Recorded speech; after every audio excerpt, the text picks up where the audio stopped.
Am I the a-hole for catching my sister cheating on her boyfriend and involving myself? This happened months ago and still don't know if I did the right thing or not. My younger sister that's still in high school has been dating this guy we will call Chris. Chris is a smart, charming, good-looking dude, cares a lot, and isn't a douche. I didn't like Chris at first because he was dating her, and I have a hard time opening up to people. But he's a truly cool kid, very kind, gets good grades, plays sports, and was on a good path. He was a good friend as well.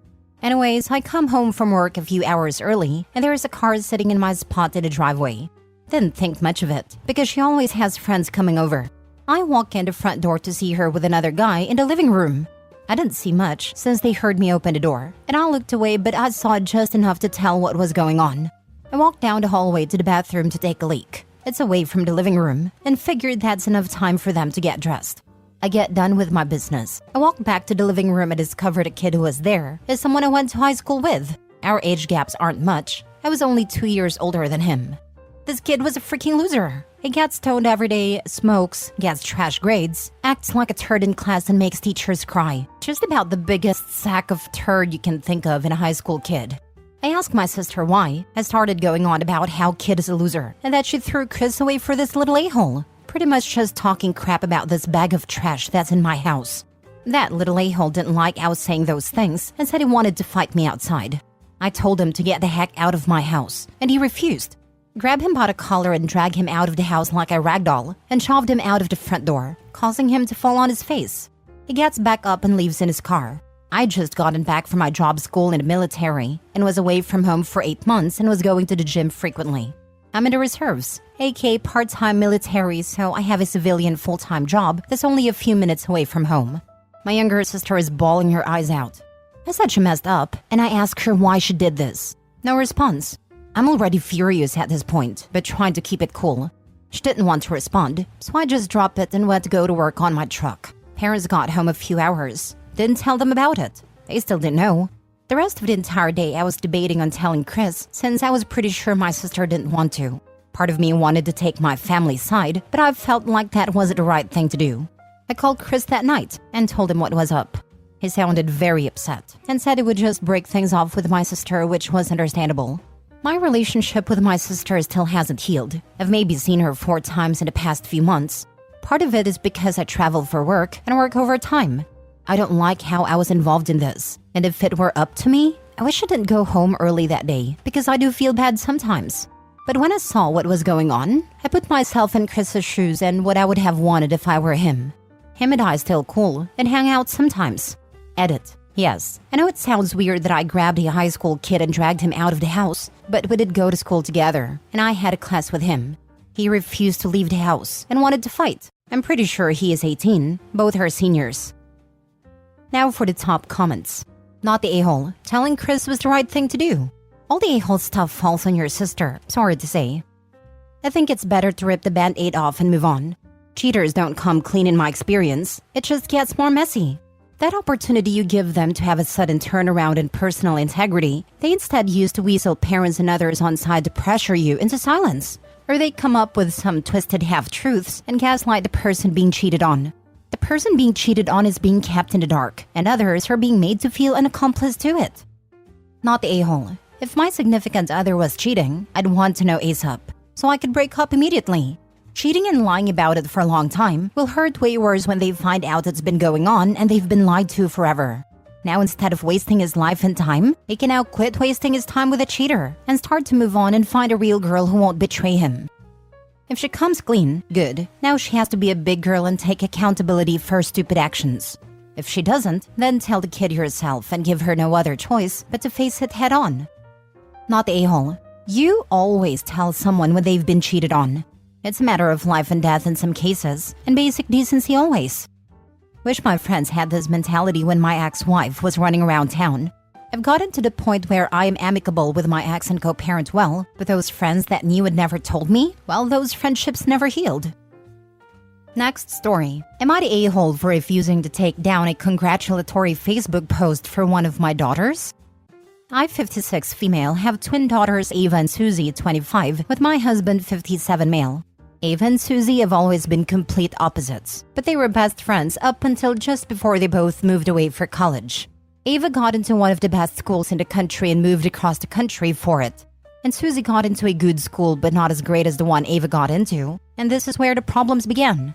Susie started making digs at Ava and making jokes that the college only accepted her for diversity reasons. Ava wouldn't let Susie say mean things about her without fighting back, so it was basically an entire summer of fighting and hostility in our household, no matter what my husband and I did to try to solve it. Susie's situation at college wasn't great. She got into hard drugs in college and was expelled in her second year for doing them on campus. She had to move back home and go to rehab. Rehab failed a lot of times, but wouldn't give up on her. Ava would come back home several times a year to come see and support her sister. We were doing whatever we could to help Susie get her life back on track. Last year was the first time Susie's rehab actually worked for months, after she finished the treatment and she even got a part-time job. Things were and still looking promising. She hasn't gone back to using and she's now working 30-ish hours a week. She's exercising and writing poetry and painting. We're so incredibly proud of her. Ava graduated with an undergraduate and a master's degree. My husband and I flew into her city for both graduations. Susie couldn't come for Ava's master's graduation because she said she couldn't take time off work. She hasn't taken time off work the entire year, so I'm kind of doubtful that she would be denied time off, but I didn't push the issue. I figured she just didn't want to go. Anyway, my husband and I went and we took loads of pictures, some of which I posted on Facebook. A lot of my friends and family were commenting on the post congratulating Ava and wishing her well. I got a call from Susie like 30 minutes after I posted it, asking if I can delete it. I asked her why, and she couldn't give me a reason at first. I said I'm not deleting it without a good reason, since all I did was post about Ava's graduation. She said if I keep posting about Ava's achievements and none of hers, she's going to look like a failure to everyone, and they're all going to wonder why Ava's done so well in life and she hasn't. I said I don't post her because she doesn't ever want me to. I once wanted to post the very first big canvas she painted onto Facebook, and she asked me not to because she thinks it's not something good enough to post or be proud of, in comparison in what other people her age were achieving. I always try and assure her that we are proud of her, and how far she has come is something she should also be proud of herself for. But she still doesn't ever want me to post anything about her on Facebook, so I don't. I told Susie that her feelings are valid, but Ava deserves to be celebrated, and that maybe she can talk about her feelings about this whole thing with her therapist and find a way to cope, because living like this isn't fair to either of them. I said I want to post about her achievements too, and how proud I am of her, but she won't let me, and that doesn't mean I shouldn't do it for Ava either.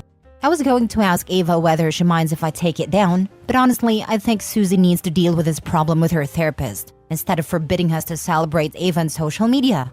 I don't want her to continue living like this, and I don't think me conceding this time will be helpful to either of my daughters in the long run. Susie said it shouldn't be this hard for me to do something so minor that will make her feel better. I don't know if I'm being completely awful or if I have it right. Am I the a-hole? Not the a-hole. You did nothing wrong. Susie can't have it both ways. She can't tell you that she doesn't want you to post things about her, and then wonder if not posting things will make her look like a screw-up. Taking the pictures down would not make Susie feel better. Her unhappiness is far deeper and self-related. This is so important. Susie is externalizing her pain. She's projecting it onto you and something you did, rather than accepting that it's about her and how she feels about herself and her life. Minimizing Ava's accomplishments to make Susie feel better is not a good solution. Making someone else look smaller so you can feel bigger is never the right answer. Not the a-hole. Ava's accomplishments deserve to be celebrated. Don't take that post down. When you get home, remind Susie that you have tried in the past to post work you were proud of and she told you not to. Find something to put up of Susie's accomplishments soon. Maybe a general "so proud of my daughter Susie in the creative path she's pursuing" and run it by her. Reminding her again that you can't get upset that you only post about one daughter, while actively preventing you from posting about her. Also, I would bet all Susie's troubles have taken a lot of attention off of Ava and used up a significant part of her parents' lives, finances, and energy. Don't you dare let Susie bully you into not celebrating Ava. Well said, it is Ava's time to shine, with all the hard work she has done to graduate. Susie does not get to tell the parents how to celebrate the other daughter. Susie had a choice of her life decisions. Not the a-hole. You are completely right. She needs to work out how to cope with her therapist. This seems like it all started because she couldn't cope with her sister have more success. Instead of focusing on herself and what she needs to feel fulfilled, she focused on her sister, and it made her miserable. Her sobriety is still relatively new. She's acting like a dry drunk. That's someone who isn't using, but still is exhibiting the toxic behaviors that lead to using. She's embarrassed about not being more successful, but instead of facing those feelings, she wants her sister to suffer. She doesn't want her sister to be happy or proud, and she doesn't want anyone supporting or congratulating her. She sees her sister's successes as her own failures. As long as she is in this mindset, she won't get better. Also, she won't let you celebrate her for a few reasons. One is because she doesn't feel good enough to be celebrated. But second, she's afraid of what will happen if she doesn't live up to praise or she relapses. Again, these are things she has to work through with a therapist. She won't be happy until she starts living her life for herself and focusing on her own goals and not worrying about where she is in comparison. You handled it as well as anyone could have. Last story. Am I the a-hole for refusing to join family Christmas because my mom invited my abuser sister? I, 27 male, was S8 as a child for years by my stepfather's son, who lived with my mom and stepfather at a time. A few years later, after talking to my little sister, 26 female, I found out that he had been essaying her as well at the same time. It wasn't until the school got involved and called DHS when they noticed the signs of abuse. Bedwetting, excessive scratching, inappropriate behavior with adults. Even after being sat down with a social worker in a small room with a two-way mirror, did we finally have to tell our mom and stepdad? But there was no point. My stepfather gaslit us, saying it never happened and we were making it up. My mother, not saying anything nor defending us, ignored the situation.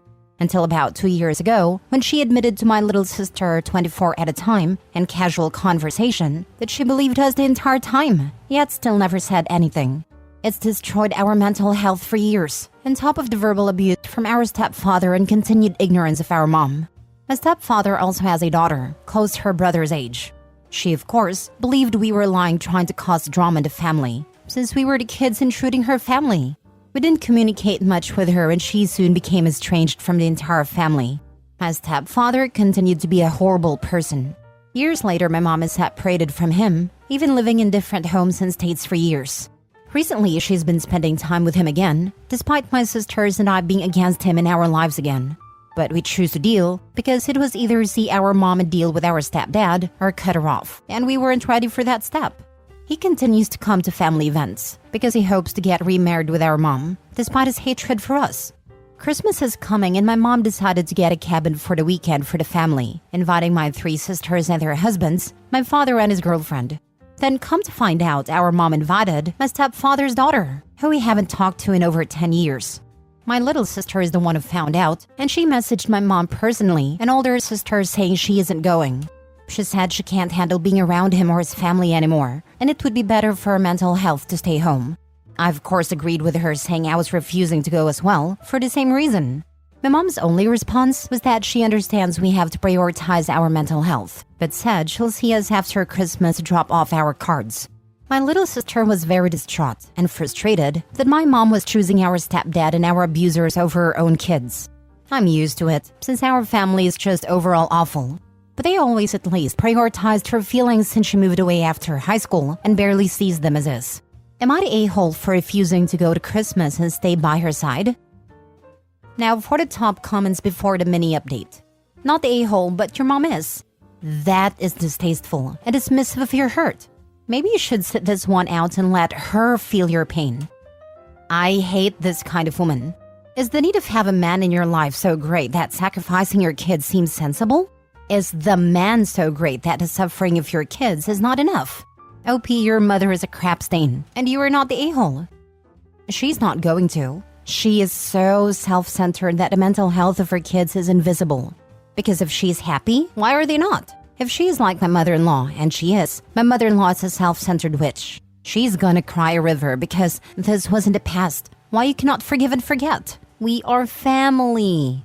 OP, please go no contact. Your health is more important than everything else. Not the a-hole. He has some nerve messaging you after having refused to believe you were assaulted. Oh, he definitely believed them. He just didn't care about children being victimized. Exactly. I'm so fed up with hearing parents throw the "done so much for you" excuse in their kids' face. Giving your children a roof over their heads, feeding and clothing them is the bare minimum of being a parent. If you think that deserves a medal, then you have some serious issues. If the mom didn't know the abuse was happening, even with all the warning signs, that's one thing. But to stay with a man who calls your children liars and is abusive to them doesn't make you a good mom. Just because they had a roof over their heads, if it wasn't a safe place for them, you are failing them. Why would the kids want to be around their abuser's family, who treated them so poorly and called them liars? That's completely normal, and mom and stepdad had no right to complain about it. Mini update. My stepfather messaged us both today, calling us selfish, and that our mom has done so much for us and we're being hateful for refusing to go. That our mom is upset about the situation. We both didn't respond and blocked him, but we haven't heard from anyone else in the family, other than they don't want to get involved.